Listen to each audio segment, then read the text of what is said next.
bearded burbler. He's in his element.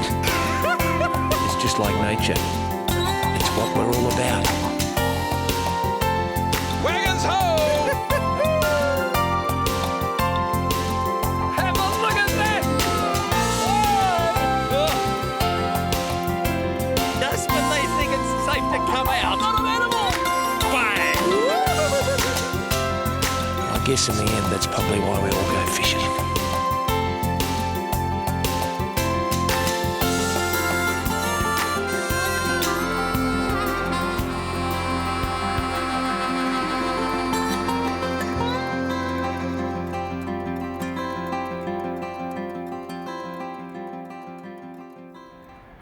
Michael, you know, no matter what conditions weather-wise you get, I never ever tire of this place. It's just that kind of place, Rexy. It is pristine really. and Just fantastic, isn't it? it is. It's a good natural area to be in. Well, folks, we're back to one of my favourite areas, the top end of Australia, namely Bathurst and Melville Island, about 100 k's north of Darwin. And with me is Michael Benton. He's our host for the week here at Munupi Lodge. I got it right, didn't I? Munupi Lodge, that's correct, yeah. Now, folks, when you get your atlas out, Garden Point is on the northwest tip of Melville Island. I came here in 1982 when I had a bit of hair, and I tell you what, I've been back a few times, and this place is more than barramundi. Well, we got the works here, Rexy, which is hopefully what you'll find out today, and we'll get amongst it. Now, obviously, this is the Rex Hunt Fishing Adventures. We've got adventures lined up for the folks. Have we got any fishing? We got fishing, we certainly have today. You'll be getting into the pelagic wrecks. We'll be doing some estuary fishing, chasing some mangrove jack and barra, and a few other little estuary species. Absolutely magnificent. A pelagic, folks, or a pelagic, whichever school you went to, is a fast-swimming, lure-eating fish that swims in, on, or near the surface of the ocean. And I tell you now, a jack is a mangrove jack, and of course a barra, you know what that is, a barramundi. It's great to be back home. Let's go fishing. The mangrove is there. There's a reason for everything in nature. Yeah, it's certainly an ecosystem unto itself. Isn't it lovely? There we go again, walking the plank. Tread carefully. One thing I don't want to end up here is in the drink.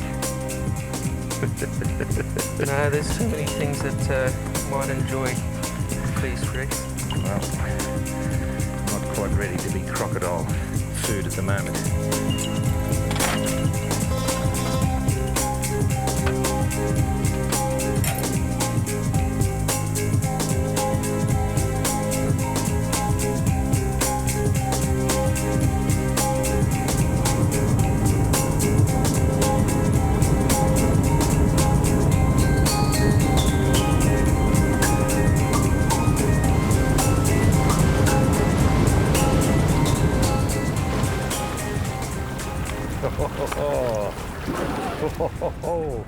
You little rip snorter, folks.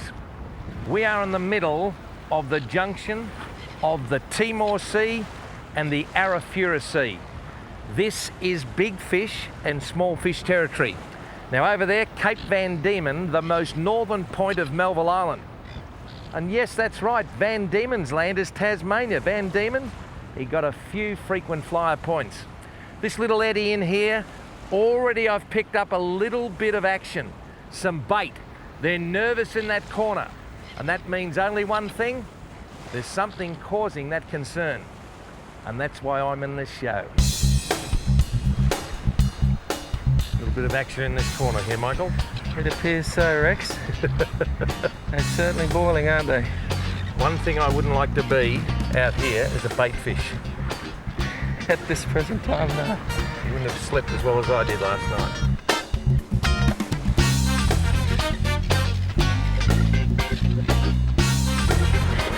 Finding something I want to eat. There's 5,000 mould there that they can eat instead of a lure, so.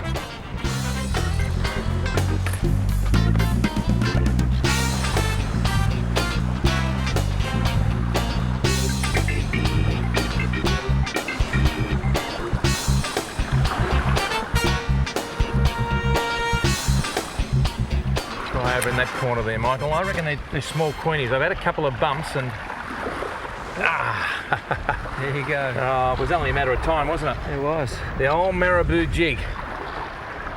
How would you like to be a fish of under a kilo in the Arafura or the Timor Sea? At this present time, from what I've seen, Rexy, you'd be counting your days. Little Queenie, have a look at it. Yeah. And he has scoffed that. There's about 6 or 7 species of these Queenies between here and the Gulf of Carpentaria. And look at that. Now, Michael, you've seen my show over the years, particularly with your wife Kerry and your 3 kids. And you know this is a family show. And how good would this be for Mum, Dad and the kids to hop off on a beautiful sand quay and catch fish like this, eh? Well, it'll certainly be a day out for any person, Rex. There's no doubt about that. They call these skinnies and they have an insatiable appetite. The problem with them is that they go so hard and so fast that they never get a chance to digest their food, and it's just in one end and out the other. They are amazing. Of course, on our show, you've seen them 3.5 and 4 feet long over there with Captain Greg Bethune in the Gulf of Carpentaria. But here, with Rexy and Michael, you can only catch the fish that takes your lure, but that's a good example that the system is okay. They're in here and they are hungry. Okay, mate, off you go. Off you go. Good luck, mate. I'm glad I'm not you. Hey? No wonder he doesn't want to go out. Oh, and away he goes. Not bad, folks. A little Queenie. There might be something else there for us.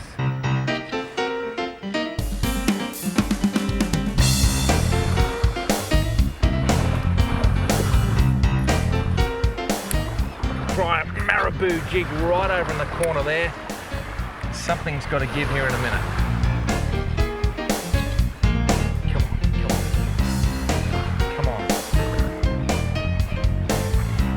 Something grabbed it then, Michael. Right on cue. I said to you earlier on, off camera, that if you want to turn the fish off, just point a camera at him. It's really my cameraman, tell you what, Brendan. He's a good looking bloke, isn't he, eh?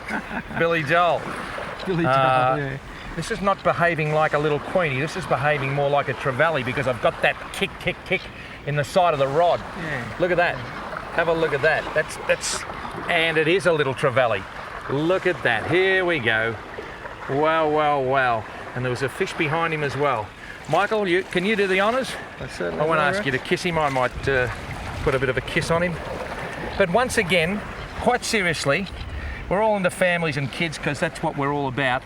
This here, just a great example about everyone from a toddler to an old bloke like you and I. We can do this, can't we? Certainly is. It's lots of fun for kids especially. Beautiful, look at that. Member of the Trevally family. And away you go, mate. And away he goes, Michael, well done. I tell you what, we've had a pretty solid start here, folks. No humongous fish, but hopefully they're to come on the other side of this break. You're watching Rex Hunt Fishing Adventures in the top end, namely Melville Island.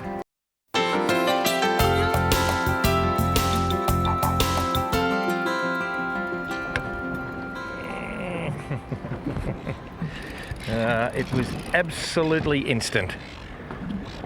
Welcome back, folks. Rexy in the top end in his element. Now, I've hooked something here, and in turn, something actually grabbed whatever I've hooked on the way up. And I thought I'd had a small golden snapper or a spangled emperor or small cod or something. And when I was playing it and welcomed you back after the break, something has gone bang and has actually eaten what I originally caught. And this is what I call bread and butter and lucky dip fishing.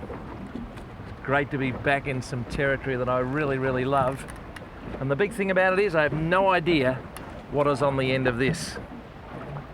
A substantial fish, I do suspect. Ooh, dooly. Now, about a 10 kilo outfit, I think. About a 10 kilo outfit, so we can put some real pressure on this fish. When he gives it to me, I'm gonna sort of just brush away the right jab to the chin and give him one to the solar plexus and see how he likes that. There's so many times that I've lost big fish, even off the show, I'm the one who's responsible for losing the fish. Now, I've just got to put enough pressure on it. I think if it was a shark, he might have actually bitten us off, Michael. Yes. You don't know what it is, do Either you? a shark or a trevor, I'd say, Rex. I think it's some sort of big trevally. Although, shouldn't he have bitten me off if he's a shark?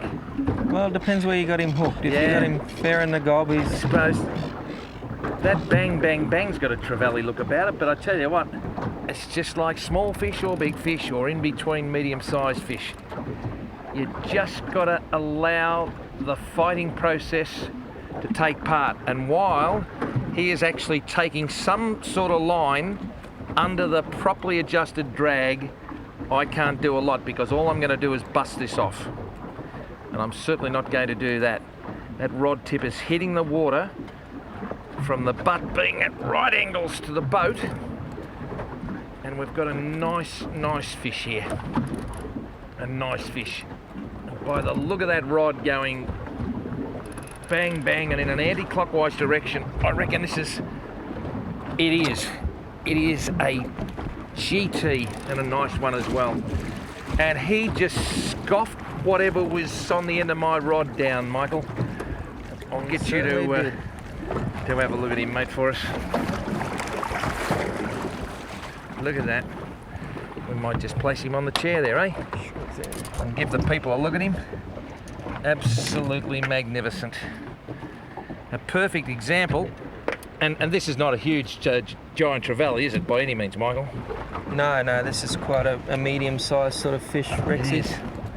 But they are just a powerhouse, these things. They just roam far and wide.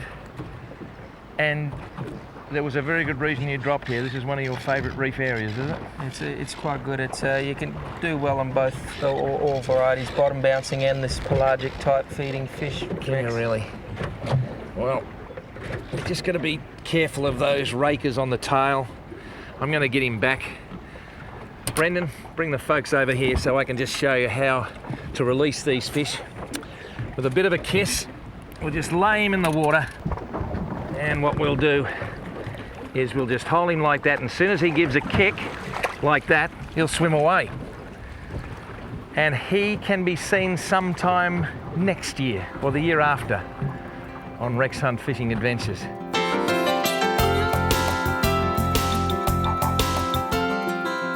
Oh, my goodness me. And Michael, a bite! Isn't this just fantastic to be able to do this? Drop down in one of your favourite spots and virtually straight away the action's on, eh?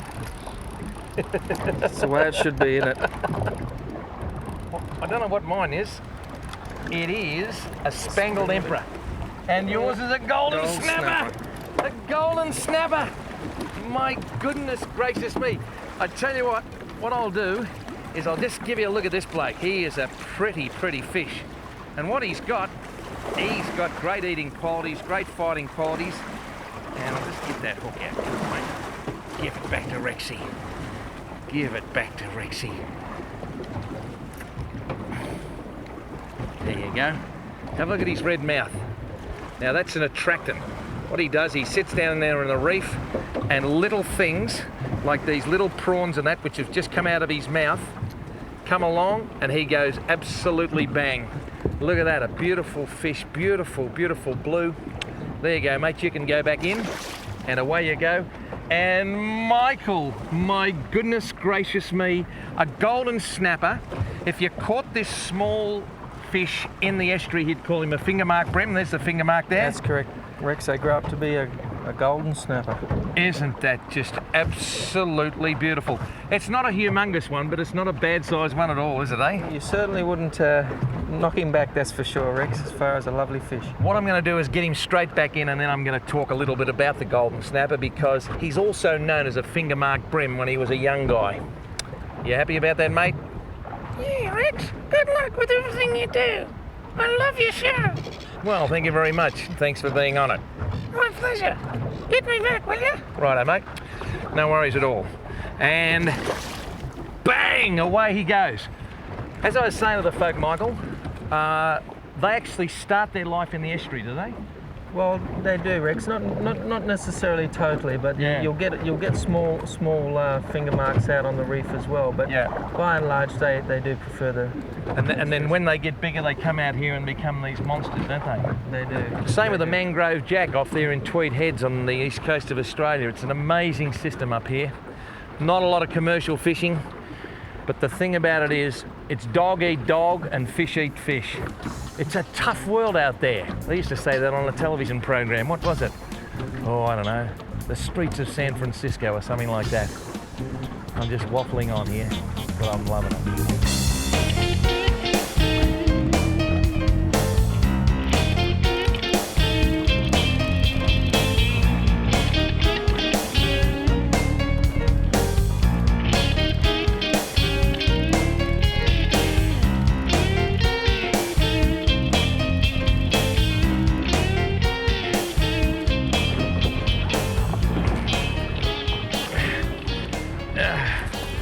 Goodness me, Michael, didn't he grab that?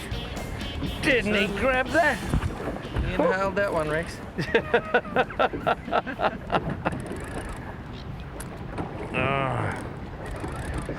Here we go. Think it's our old friend back again? You think it might be another GT? There is no shortage of them in the sea, is there? The thing about it is, I tell you what, every now and again I just stop and think in a quiet moment that every mouth in the ocean and the sea and the estuary and the rivers and the lakes and the streams has got to be sustained. Imagine the amount of food that has to be produced by Mother Nature to keep it all sustained. Exactly that, yeah. It's amazing, an awesome isn't it? feat, isn't it? You know, and we take millions of tons out every year as consumers, the human race, and it still keeps on coming up with fish like this. Absolutely magnificent. Come on, mate. Balance to everything, isn't it? Oh, yeah, there's a balance to everything for sure. Mate, we have got a magnificent what? What do you think that is? That's a Maori Wrasse. A Maori Wrasse. Wow. My goodness gracious me. They are lovely fish, Rex. Are they really? Oh, they go like the clappers, they do. They go like the clappers and they look very, very nice, don't they? Well, we're going to get that hook out there somewhere. Put him down there.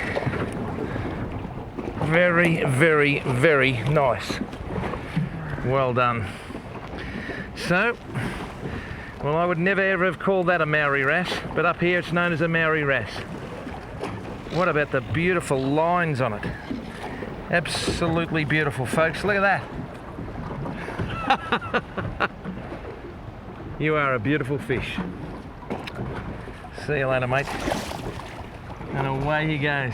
Michael, you are a star. Michael Benton and Rexy Hunt on the high seas of the Arafura and Timor Seas. We came and we conquered. Great stuff, eh, Michael? Too right, Rex.